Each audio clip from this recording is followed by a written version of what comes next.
ایک آدمی کوئی زمین یعنی تجارت کی غرض سے لیا ہے بیچنے کے لیے، لیکن اس کی زمین بک نہیں رہی ہے، 10 سال کے بعد اس کی زمین بک رہی ہے، تو کیا وہ 10 سال کا جو عرصہ ہے بیچ میں ہر سال زکوٰۃ نکالے گا اس کا؟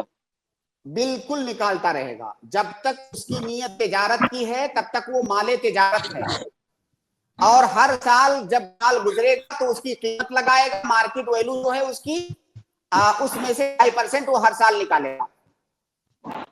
اور اگر پیسہ نہیں ہے اس کے پاس تو کیا 10 سال کے بعد بیچنے کے بعد پورا ایک ساتھ لے کر کے نکال سکتا ہے؟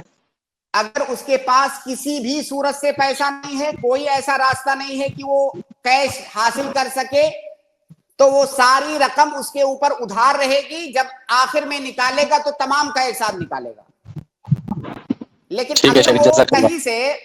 کہیں سے رقم حاصل کر سکتا ہے ادھار کی شکل میں یا کسی اور طریقے سے، تو رقم حاصل کر کے زکوٰۃ نکال دے، یہ بہتر ہے، تاکہ اس کے اوپر قرض نہ باقی رہے، کیونکہ اسے نہیں پتا ہے اس کی زندگی کتنی لمبی ہے، کیونکہ اگر زکوٰۃ نہیں نکالا، اس کی وفات ہو گئی تو اس کے اوپر زکوٰۃ کی رقم باقی رہے گی۔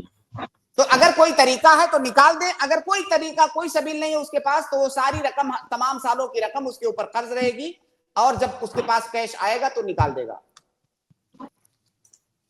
کوئی دلیل ہے شیخ اس کے اوپر حدیث سے؟ کس بات کی دلیل؟ یہی یعنی جو ہر سال نکالے گا زکوٰۃ۔ بھائی مال تجارت میں زکوٰۃ ہے، کیا یہ دلیل نہیں ہے؟ اللہ کے نبی صلی اللہ علیہ وسلم کی ایک سے زیادہ حدیثیں ہیں جن میں ہے کہ اللہ کے نبی صلی اللہ علیہ وسلم نے مال تجارت میں زکوٰۃ نکالنے کا حکم دیا۔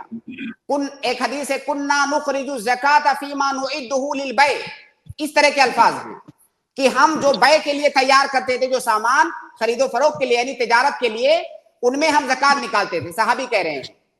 تو اللہ کے نبی صلی اللہ علیہ وسلم کی ایک سے زائد حدیثیں، خاص دلیلیں، عام دلیلیں، دونوں طرح کی دلیلیں موجود ہیں اموال تجارت میں زکوٰۃ نکالنے کے لیے۔